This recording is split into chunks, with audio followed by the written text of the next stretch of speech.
Hello everyone, welcome to Black Mirror horror. कैसे हैं आप सब? आई होप आप सब ठीक होंगे। आज मैं आप सभी के लिए डायन का श्राप पार्ट 4 लेकर आई हूँ। उम्मीद करती हूँ कि आपको ये कहानी पसंद आ रही होगी। कहानी पसंद आए तो इस वीडियो को लाइक और चैनल को सब्सक्राइब ज़रूर कीजिएगा और साथ ही बेल आइकन ज़रूर ऑन कर लीजिएगा। और अगर आपने इस कहानी के पिछले 3 भाग नहीं सुने हैं तो पहले उन्हें सुन ले, वरना आपको आगे की कहानी समझ में नहीं आएगी। टीना के साथ उस तहखाने में क्या हुआ था वो जानने से पहले आप ये जान लीजिए कि उसके साथ वो सब क्यों हो रहा था, वो होने की वजह क्या थी। वो जानने के लिए आपको ये जानना होगा कि आज से 70 साल पहले क्या हुआ था। तो शुरू करते हैं बिना किसी देरी के आज की ये कहानी। लेकिन वीडियो में आगे बढ़ने से पहले आप इस चैनल को सब्सक्राइब करना ना भूलें। अभी तक आप सुन रहे थे जो आज से 10 साल पहले हुआ था, लेकिन आज से 70 साल पहले क्या हुआ था उससे आप अनजान हैं। 70 साल पहले जो कुछ भी हुआ था उसकी वजह से ही 10 साल पहले जो भी कुछ हुआ है वो हो रहा है।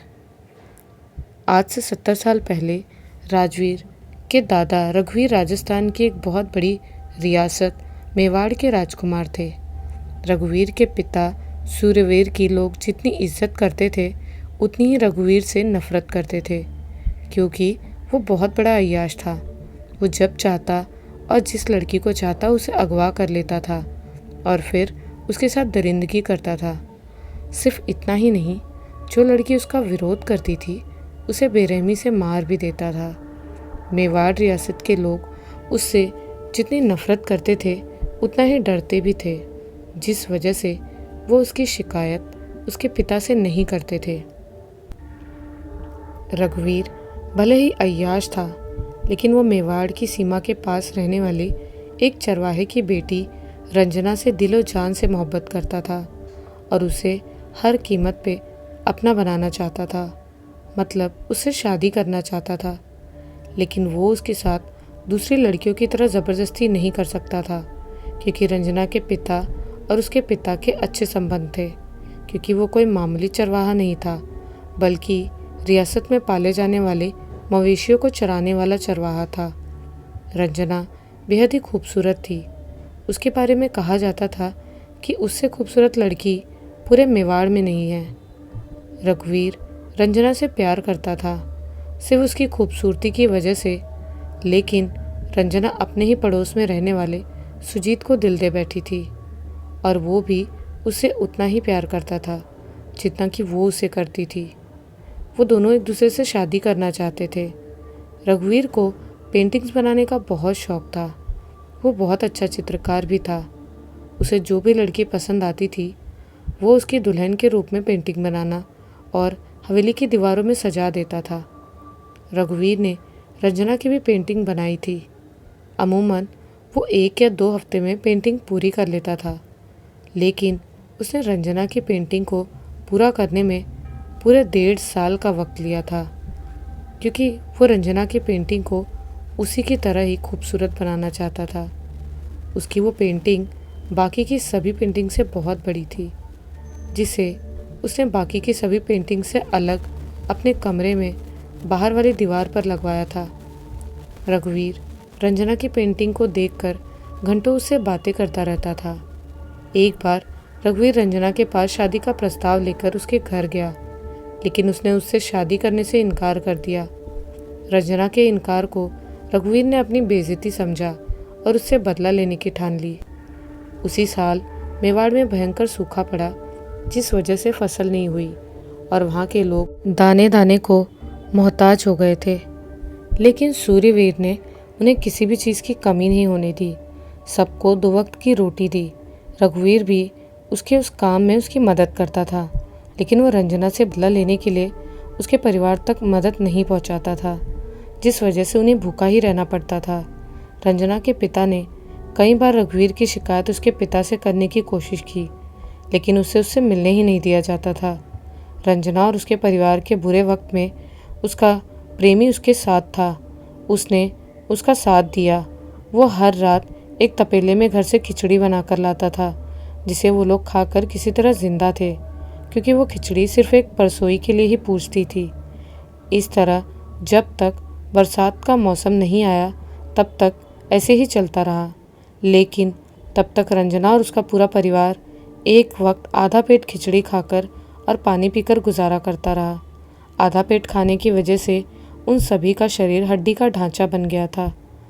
अगले साल अच्छी बरसात हुई और फसल भी अच्छी हुई, जिस वजह से सबके पास पर्याप्त राशन हो गया।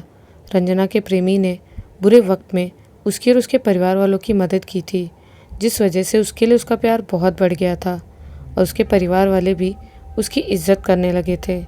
एक दिन मौका पाकर रंजना ने अपने पिता से अपने प्रेमी के बारे में बता दिया और उससे शादी करने की इच्छा जाहिर की, और वो मान गए और उसके घर वालों के पास रंजना का रिश्ता लेकर पहुंच गए। रंजना के प्रेमी ने पहले ही अपने घर वालों से बता दिया था और वो भी उसके रिश्ते के लिए तैयार थे। दिवाली के बाद पहले ही शुभ मुहूर्त में उनकी शादी तय हो गई। शादी की तैयारियां जोरों पर थी। जैसे ही रघुवीर को रंजना की शादी की जानकारी मिली, उसने ठान लिया कि वो उसकी शादी किसी से भी नहीं होने देगा। अगर वो उसकी नहीं हो सकती तो वो उसे किसी और की भी नहीं होने देगा। रंजना की शादी रुकवाने के लिए उसने एक बहुत खतरनाक तरकीब सोची और उसके लिए उसने रियासत के लोगों को भी अपने साथ शामिल कर लिया। मेवाड़ के लोगों को उसने रंजना के खिलाफ ये कहकर भड़का दिया कि वो एक डायन है और उसी की वजह से भयंकर सूखा पड़ा था। उस समय रंजना बहुत ही दुबली पतली थी, जिस वजह से उसका शरीर भी एक डायन की तरह दिखता था। लंबी नाक, अंदर धसे गाल और आंखें बूढ़ी औरतों की तरह लटके स्तन।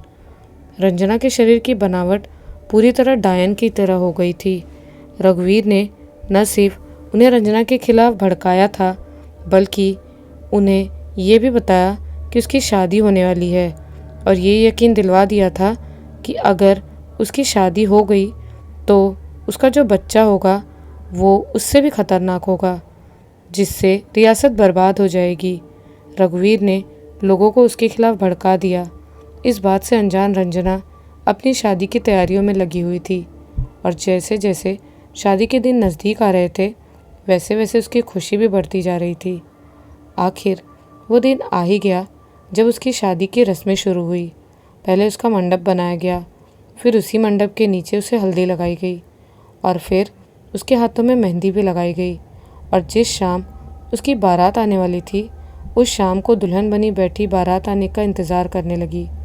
लेकिन उस रात उसकी बारात तो नहीं आई, बल्कि हाथों में मशाल लिए उसे जलाने के लिए सैकड़ों लोग उसके घर के बाहर आकर खड़े हो गए और ज़ोर ज़ोर से उसे बाहर निकलने के लिए चिल्लाने लगे। रंजना और उसके घर वाले कुछ समझ पाते कि वो लोग इस तरह से बर्ताव क्यों कर रहे हैं, उससे पहले ही कुछ लोग हाथ में मशाल लिए उसके घर के अंदर घुस गए और दुल्हन बनी बैठी रंजना को घसीटते हुए घर से बाहर निकाल लाए। वो चीखती रही, चिल्लाती रही कि उसके साथ इस तरह क्यों किया जा रहा है, उसने क्या किया है, लेकिन किसी ने भी उसकी बात का जवाब नहीं दिया। वो लोग रंजना को पकड़कर सूर्यवीर के पास उसकी हवेली तक ले गए। यही है वो जिसकी वजह से हमारी रियासत में भयंकर सूखा पड़ा था, जिसकी वजह से न जाने कितने मासूम लोग मारे गए। इसे इसके किए की कड़ी से कड़ी सज़ा दी जानी चाहिए। सैकड़ों की भीड़ से एक आदमी बोला। तो ये है वो जिसकी वजह से हमारी रियासत को पहली बार सूखे का मुंह देखना पड़ा और मुश्किल दौर से गुजरना पड़ा। सूर्यवीर कड़क और गुस्से से भरी आवाज़ में बोला। तभी उस भीड़ में से एक आदमी निकला और बोला, नहीं नहीं हुजूर, मेरी बेटी ने कुछ नहीं किया, उसे फंसाया जा रहा है। वो आदमी कोई और नहीं बल्कि रंजना का पिता था। मैंने पूरी जांच पड़ताल करवा ली है। ये कोई मामूली लड़की नहीं बल्कि एक डायन है जो कुछ भी कर सकती है। इसके पास गांव के गांव ख़त्म करने की शैतानी शक्तियां हैं। अगर किसी को भी मेरी बात पर यकीन नहीं हो रहा तो इसका शरीर देखिए, आप लोग खुद ही समझ जाएंगे, रघुवीर बोला। रंजना को उसके घर से वहाँ तक घसीटते और मारते हुए लाया गया था, जिस वजह से वो अधमरी हो चुकी थी और कुछ भी बोलने की हालत में नहीं थी। लेकिन उसकी सफाई में उसके पिता और उसके प्रेमी ने बहुत कुछ कहा। लेकिन रघुवीर ने उसके खिलाफ इतने सबूत और गवाह खड़े कर दिए थे कि उनके आगे उन दोनों की एक न चली। रघुवीर एक तांत्रिक को बुला लाया था जिसने रंजना को डायन साबित करने के लिए उसके कमज़ोर शरीर का सहारा लिया और उसके दुबले पतले शरीर, लंबी नाक और बूढ़ी औरतों के जैसे हो चुके स्तनों को उसे डायन साबित करने के लिए इस्तेमाल किया। कुछ लोगों ने झूठी गवाही भी दी कि उन्होंने रंजना को रात के वक्त जंगल में तंत्र साधना करते हुए देखा है और उसकी वजह से कुछ लोगों की मौत भी हो गई है। उस तांत्रिक और कुछ लोगों की गवाही के बाद सूर्यवीर ने रंजना को डायन मान लिया और अपनी रियासत की भलाई के लिए उसे मौत की सज़ा सुना दी। ये सब रघुवीर की तरकीब के हिसाब से ही चल रहा था, लेकिन उसने रंजना को मौत देने के लिए बहुत ही बेरहम और खौफनाक तरीका सोचा हुआ था। हुजूर, अपनी गुस्ताखी के लिए माफ़ी चाहता हूँ, लेकिन डायन बहुत ही शक्तिशाली होती है। वो इस तरह आसानी से नहीं मरती। उन्हें शारीरिक तौर पर कमज़ोर करके ही मारा जा सकता है। इसीलिए मेरी आपसे गुजारिश है कि इसे अगले कुछ दिनों तक भूखा रखा जाए और फिर हवेली के बाहर बीच चौराहे पर पत्थर मार मार कर बहुत ही भयानक और दर्दनाक मौत दी जाए, ताकि इस डायन की मौत देखकर रियासत का कोई भी आदमी या औरत किसी भी तरह की तंत्र साधना करने से डरे। वो तांत्रिक बोला। रंजना का पिता सूर्यवीर का चरवाहा था, जिस वजह से वो उसे इतनी कड़ी सज़ा देने से कतरा रहा था, लेकिन वो अपने लोगों की भलाई चाहता था, जिस वजह से ना चाहते हुए भी मजबूरन रंजना को मौत की इतनी कड़ी सज़ा देनी पड़ी। लेकिन उसने उसे 15 दिनों तक भूखे रहने की बजाय उसे एक वक्त खिचड़ी देने का वादा किया। रंजना को इतनी बेरहम और कड़ी सज़ा मिलने के बाद उसके पिता और होने वाला पति बार बार उसके बेगुनाह होने की बात कहते रहे, लेकिन उनकी किसी ने भी नहीं सुनी, क्योंकि वो सब रघुवीर के जाल में फंस चुके थे। उसके बाद रंजना को अगले 6 दिनों तक हवेली के तहखाने में बांध कर रखा गया और उसे दिन में सिर्फ एक बार खिचड़ी खाने को दी जाती थी। घायल रंजना वो सब बर्दाश्त नहीं कर सकी और अधमरी हालत में हो गई। रघुवीर उस पर नज़र रखता था और बार बार उसे मनाने की कोशिश करता था कि अगर वो उसे शादी करने के लिए मान जाए तो वो उसे बचा लेगा, लेकिन रंजना किसी भी कीमत पर उससे शादी करने के लिए तैयार नहीं थी। शारीरिक और मानसिक रूप से टूट चुकी रंजना अब और बर्दाश्त नहीं कर सकती थी। उसके शरीर के घाव सड़ने लगे थे। रघुवीर ने भी उसे तकलीफ़ देने में कोई कम कसर नहीं लगाई थी। रंजना वो तकलीफ़ सिर्फ 6 दिनों तक ही बर्दाश्त कर पाई थी। सूर्यवीर की सज़ा के अनुसार जब रंजना का शरीर बुरी तरह कमज़ोर हो चुका था, तब उसे पत्थरों से मारकर मौत की सज़ा देने के लिए हवेली के पास ही एक चौराहे पर लटका दिया गया और फिर ढिंढोरा पीटकर लोगों को इकट्ठा किया गया। उस समय वहाँ पर सूर्यवीर नहीं था। उसका बेटा रघुवीर और वो लोग थे जो रंजना को डायन मानते थे और उसे मारना चाहते थे। वो लोग भले ही रंजना को पत्थर मारने के लिए इकट्ठा हुए थे, लेकिन उसके बेजान शरीर को देखकर किसी में उसे पत्थर मारने की हिम्मत नहीं हो रही थी। लेकिन उसके लिए नफ़रत से भरे रघुवीर को उस पर दया नहीं आई। उसने उसे मारने के लिए पत्थर उठाया, लेकिन उसे मारने से पहले उसके पास गया और उसके कान में कुछ बोला। उसकी बात सुनकर रंजना की आंखों से आंसू बहने लगे और वो अपनी पूरी ताकत लगाकर चीख पड़ी। तूने अपना बदला लेने के लिए मुझे डायन साबित किया है ना? अब मैं एक डायन बनकर ही मरूंगी। जा, मैं आज तुझे और तेरे पूरे ख़ानदान को श्राप देती हूँ।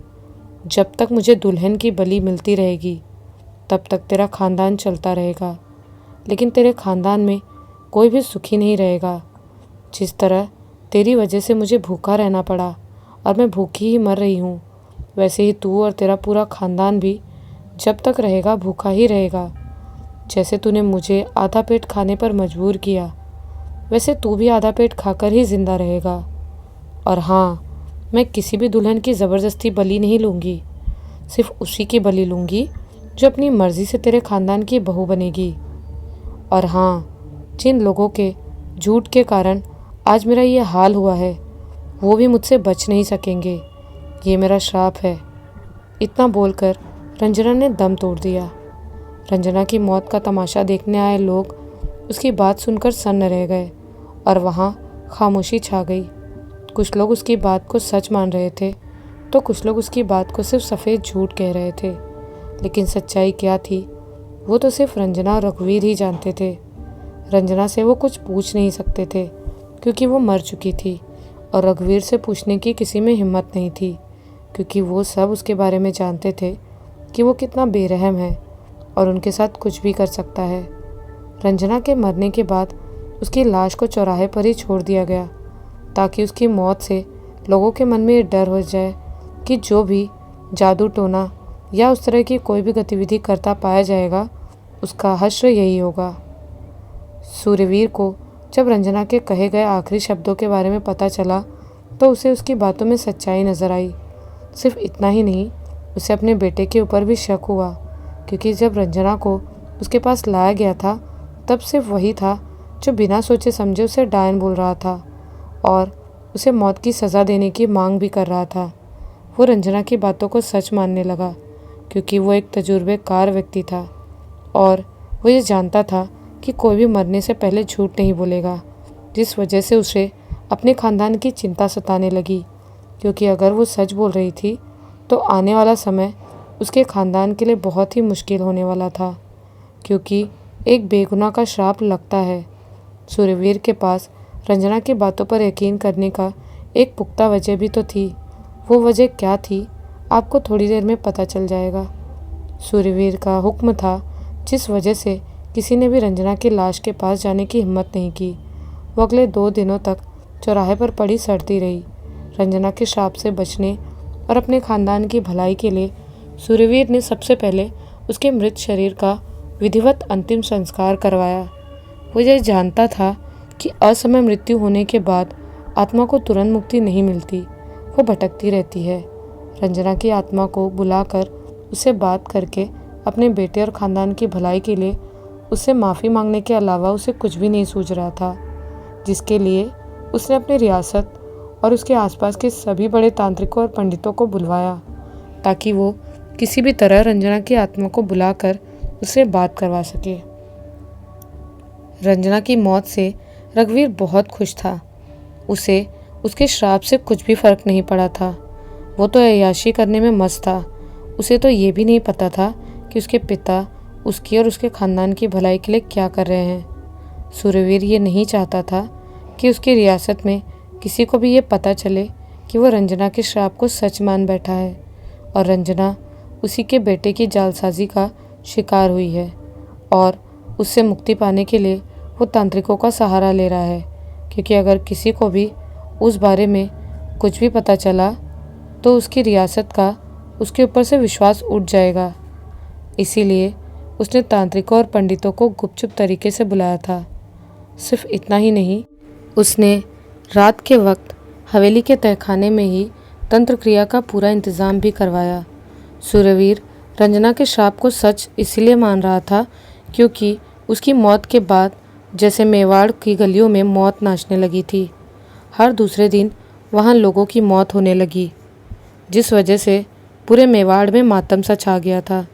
लोगों की मौत से ये जाहिर हो रहा था कि रंजना डायन नहीं थी, बल्कि उसे फंसाया गया था, क्योंकि सिर्फ वही लोग मर रहे थे जो रंजना को डायन मानते थे और उसके लिए मौत की सज़ा चाहते थे, और मरने से पहले रंजना ने उन्हें ही श्राप दिया था। मेवाड़ में हो रही लोगों की मौत से सूर्यवीर ये समझ चुका था कि रंजना बेगुनाह थी और उसका दिया हुआ श्राप मेवाड़ के लोगों को लग चुका है और उसका खानदान भी उसके श्राप से बचेगा नहीं। सिर्फ इतना ही नहीं, हर वक्त उसे रंजना अपनी हवेली में महसूस भी होती थी। वो कुछ भी करता था तो उसे उसके रोने की दर्द भरी आवाज़ें भी सुनाई देती थी। रंजना की दर्द भरी आवाज़ें सूर्यवीर को रात में सोने नहीं देती थी। वो बेचैन होकर बिस्तर पर ही बैठ जाता और रंजना से बात करने की कोशिश करता, लेकिन वो उसकी बातों का कोई जवाब नहीं देती, बल्कि वो खामोश हो जाती। रघुवीर को भी सूर्यवीर ने डरते और अजीब हरकतें करते हुए देखा था। जिसने कभी अपने हाथ में काला धागा भी नहीं बांधा था, उसके गले में तांत्रिक द्वारा बनाई गई ताबीज़ भी थी। एक रात जब सूर्यवीर को नींद नहीं आ रही थी तो उसने रघुवीर के कमरे से उसके गिड़गिड़ाने और रोने की आवाज़ें सुनी। वो साफ साफ नहीं सुन पा रहा था कि रघुवीर क्या कह रहा है, लेकिन उसकी समझ में इतना आ रहा था कि रघुवीर बहुत डरा हुआ है और वो किसी से खुद को माफ़ करने के लिए गिड़गिड़ा रहा है। ये जानने के लिए कि रघुवीर किसी से इतना डरा है, सूर्यवीर उसके कमरे तक गया, लेकिन जब तक वो वहाँ पहुँच पाता माहौल शांत हो चुका था। उसने उसके कमरे से डरने का कारण भी जानना चाहा, इसीलिए उसने रघुवीर से ये बात पूछी भी, लेकिन उसने उसे कुछ भी नहीं बताया और सोने का बहाना करके उसे कमरे से बाहर जाने को कहा। अपने और अपने बेटे के साथ हो रही इस तरह की घटनाओं की वजह से रघुवीर का शक यकीन में बदल गया था कि वो कोई और नहीं, रंजना की रूह ही है जो अपना बदला लेने आई है। और वो ये भी समझ चुका था कि उसके प्रकोप से अब उसे तांत्रिक ही बचा सकते हैं। सूर्यवीर द्वारा बुलाए गए तांत्रिकों और पंडितों ने उसके बेटे और उसके खानदान को रंजना के श्राप से बचाने के लिए सबसे पहले उसे रंजना के बारे में सब कुछ जान लिया। सूर्यवीर को रंजना के बारे में जो कुछ भी पता था वो उसने उन्हें सब कुछ और सच सच बता दिया, लेकिन फिर भी उन्हें लग रहा था कि कुछ तो है जो रंजना के बारे में उनके लिए जानना बहुत ज़रूरी है, और जब तक वो ये जान नहीं लेते तब तक उनके लिए रंजना को बुलाना और उससे बात करना बहुत ही मुश्किल था, क्योंकि हो सकता था कि उनके बुलाने पर रंजना की रूह आ तो जाए लेकिन वो गुस्से में तबाही मचा दे। रंजना के बारे में जानने के लिए सूर्यवीर तांत्रिकों के कहने पर उसके घर गया, जहाँ उसे पता चला कि सूखा पड़ने से पहले रघुवीर उनके घर आया था और रंजना से शादी करने का प्रस्ताव उसके सामने रखा था, लेकिन वो किसी और से प्यार करती थी, जिस वजह से उसने उससे शादी करने से मना कर दिया था। रंजना के मना करने के बाद उसने उससे कुछ नहीं कहा और चुपचाप लौट गया, लेकिन उसके बाद न जाने क्या हुआ, रंजना को सब लोग डायन कहने लगे, जबकि वो तो इन सब चीज़ों से बहुत दूर ही रहती थी।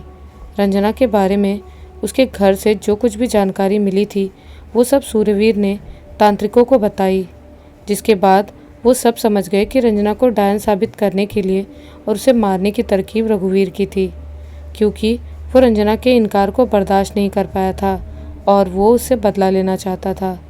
रंजना के बारे में सब कुछ सच जानकर उन तांत्रिकों ने उसे बुलाकर सूर्यवीर से बात करवाने के लिए हवेली के तहखाने में ही तंत्र साधना का पूरा इंतज़ाम किया। उन्होंने अपनी तंत्र साधना से रंजना की रूह को हवेली में बुलाया भी, लेकिन जब वो आई तब पूरी हवेली दिल दहला देने वाली चीखों से गूंज पड़ी। कोई भी वो चीखें सुनने की हिम्मत नहीं कर पा रहा था। वो चीखें ऐसी थी मानो रंजना चीख चीख कर सबको ये बता रही थी कि उसने कुछ भी नहीं किया, फिर भी उसे तड़पा तड़पा कर मारा गया। अब वो अपने साथ हुए अन्याय का बदला लेगी और हवेली में किसी को भी चैन से नहीं रहने देगी। जब वो चीखें शांत हुई तो रघुवीर भी बोला, मैं जानता हूँ तेरे साथ गलत हुआ है, मेरे बेटे ने तेरे साथ गलत किया है। वो आगे कुछ बोल पाता उससे पहले ही उसे गुस्से से भरी आवाज़ आई, तू चुप कर, वो तू ही था ना जिसने बिना सच्चाई जाने मुझे मौत की सज़ा दे दी। तूने मुझ बेगुनाह को मौत दी और अब तू मुझसे क्या चाहता है? मैं अपनी गलती मानता हूँ, मैं अपने बेटे की चाल को नहीं समझ पाया और उसके बिछाए जाल में फंसकर तुझे डायन समझ बैठा और तुझे मौत की सज़ा सुनाई। मैं अपने किए पर शर्मिंदा हूँ और तुझसे माफ़ी मांगता हूँ। तू मुझे और मेरे ख़ानदान को माफ़ कर दे और अपना दिया हुआ श्राप वापस ले ले। उसके बदले में जो तू कहेगी वो मैं तुझे दूंगा, सूर्यवीर गिड़गिड़ाते हुए बोला। उसकी बातों के बाद चारों तरफ ज़ोर ज़ोर से हंसने की आवाज़ गूंजने लगी। सूर्यवीर ने रंजना को समझाने की बहुत कोशिश की, लेकिन वो उसकी बात नहीं सुन रही थी, सिर्फ हंस रही थी। वो हंसी जितनी दिल दहला देने वाली और डरावनी थी उतनी ही दर्द भरी भी थी। वो तांत्रिक चाहते तो अपने मंत्रों की शक्ति से रंजना के साथ ज़बरदस्ती भी कर सकते थे, लेकिन वो वैसा कुछ भी नहीं कर सकते थे, क्योंकि वैसा करके वो सूर्यवीर का नुकसान ही करते। सूर्यवीर के बहुत समझाने और नाक रगड़ने के बाद रंजना की रूह का गुस्सा थोड़ा शांत हुआ, तो उसने कहा वो अपना श्राप सिर्फ एक शर्त पर वापस लेगी, जब उसके खिलाफ गवाही देने वाली लड़की और रघुवीर की शादी करवा के उस लड़की की दुल्हन के रूप में उसे बलि दी जाएगी। उसके अलावा उसे कुछ और नहीं चाहिए। रंजना जिस लड़की की बात कर रही थी वो उसके घर के पास ही रहती थी और जिससे वो प्यार करती थी उसी से वो भी प्यार करती थी और किसी भी कीमत पे उससे शादी करना चाहती थी, लेकिन वो रंजना से प्यार करता था और उससे शादी करने वाला था। रघुवीर जब उसके पास रंजना के खिलाफ झूठ बोलने का प्रस्ताव लेकर गया तो उसे उससे अच्छा तरीका नहीं समझ आया रंजना को अपने रास्ते से हटाने का, और वो रंजना के खिलाफ झूठी गवाही देने को तैयार हो गई। रंजना उसके बारे में ये जानती थी कि वो भी उसी से प्यार करती है जिससे वो करती है, और जब उसने उसके खिलाफ झूठी गवाही दी तो वो समझ गई थी कि वो ये सब उसे अपने रास्ते से हटाने के लिए कर रही है। अपने ख़ानदान की भलाई के लिए सूर्यवीर रंजना की बात मानने को तैयार हो गया, लेकिन रंजना का गुस्सा इतने में शांत होने वाला नहीं था। उसने कहा कि वो अपना श्राप वापस नहीं लेगी, लेकिन वो उसे कम ज़रूर कर सकती है। वो सूर्यवीर को अपने श्राप से मुक्त करने को तैयार थी और साल में सिर्फ एक बार अमावस के दिन दुल्हन की बलि लेने के लिए मान गई, और उस दौरान जितने दिन उसे भूखा रखा गया है, आधा पेट खिचड़ी खिलाई गई थी, उतने ही दिन उसके खानदान के लोगों को भी वही खिचड़ी खानी होगी और भूखा रहना होगा। सूर्यवीर ने उसे समझाने की बहुत कोशिश की, लेकिन वो अपना श्राप वापस लेने के लिए तैयार नहीं हुई। रंजना की रूह से बात करने के बाद सूर्यवीर ने जिन पंडितों को बुलाया था, उनसे अगले दिन उसकी आत्मा की शांति के लिए एक बहुत बड़ा यज्ञ करवाया, ताकि वो उसके खानदान को ज़्यादा नुकसान न पहुंचा सके। उसके बाद रंजना के कहे अनुसार ही सूर्यवीर ने ज़बरदस्ती उस लड़की की शादी अपने बेटे रघुवीर से करवाई, और फिर जिस दिन वो उसके घर दुल्हन के रूप में आई, उसी दिन उसकी बलि चढ़ा दी गई। लेकिन बलि चढ़ाने से पहले उसकी पेंटिंग बनाई गई और उसे हवेली की दीवार पर लगाया गया। रघुवीर को भी हवेली के तहखाने में ही कैद कर दिया गया, ताकि वो किसी भी और लड़की की ज़िंदगी खराब ना कर सके। लेकिन वो ज़्यादा दिनों तक अपने बेटे को कैद नहीं रख सका, क्योंकि रंजना की रूह के श्राप के अनुसार उसे हर साल एक दुल्हन की बलि देनी थी, और उस समय केवल वही था जो शादी कर सकता था, जिस वजह से उसने बहुत ही जल्द रघुवीर को कैद से मुक्त कर दिया और मेवाड़ से बहुत दूर भेज दिया, ताकि वो रंजना के श्राप से बचने में उसके खानदान की मदद कर सके। मेवाड़ से दूर जाकर रघुवीर ने अपना घर बसाया और डायन के श्राप के अनुसार उसे दुल्हन की बलि भी दी गई। लगातार 2 वर्षों तक बलि देने के बाद रंजना की रूह ने दुल्हन की बलि नहीं ली, ताकि रघुवीर का खानदान आगे बढ़ सके, जिसके बाद उसका एक बेटा हुआ जिसका नाम महावीर रखा गया। वो भी रंजना के श्राप से बच नहीं सका। रंजना लगातार रघुवीर के सपने में आकर अपनी बलि मांगती और न देने पर उसके पूरे खानदान को ख़त्म करने की धमकी भी देती। रंजना से बचने के लिए रघुवीर और सूर्यवीर ने बहुत से तांत्रिकों से मदद भी ली, लेकिन वो उनके लिए कुछ भी नहीं कर पाए। उल्टा उन्हें हवेली तक छोड़नी पड़ी। लेकिन वो साल में एक बार ज़रूर हवेली आते थे बलि देने। तब हवेली की साफ़ सफाई होती और फिर दुल्हन की तरह हवेली को सजाया जाता। फिर दुल्हन की बलि चढ़ाने से पहले उसकी पेंटिंग भी बनाई जाती थी। रंजना के श्राप से बचने के लिए सूर्यवीर और रघुवीर मिलकर शहर शहर घूमकर मासूम और गरीब घर की लड़कियों को अपना शिकार बनाते थे, और वो उनके झांसे में आ भी जाती थी, क्योंकि वो उनके बारे में कुछ भी नहीं जानती थी। वो पहले उनसे शादी करते और फिर उन्हें अपने साथ मेवाड़ ले आते, जहाँ उनकी बलि चढ़ाई जाती थी। ये सिलसिला अगले 60 सालों तक चला। पहले रघुवीर और सूर्यवीर, फिर उसके बाद महावीर, और अब राजवीर मासूम लड़कियों की बलि चढ़ाने वाला है। टीना उसकी नई शिकार है। जिस सवाल का जवाब जानने के लिए आप पहली वीडियो से ही बेताब हुए जा रहे थे, उसका जवाब तो आप सभी को मिल ही गया कि रंजना डायन थी कि नहीं। साथ ही साथ ये भी जान गए होंगे कि हवेली में लगी वो पेंटिंग्स किनकी थी और वो क्यों बनाई जाती थी। सिर्फ इतना ही नहीं, रंजना के श्राप के बारे में भी आपको पता चल ही गया है, और बाकी सवालों के जवाब भी आपको कहानी में आगे मिल ही जाएंगे। यहाँ तक आपको कहानी कैसी लगी हमें कमेंट्स में ज़रूर बताइएगा। मिलती हूँ इस कहानी के अगले और आखिरी भाग में आपके सारे बचे हुए सवालों के जवाबों के साथ। तब तक के लिए बाय एंड टेक केयर।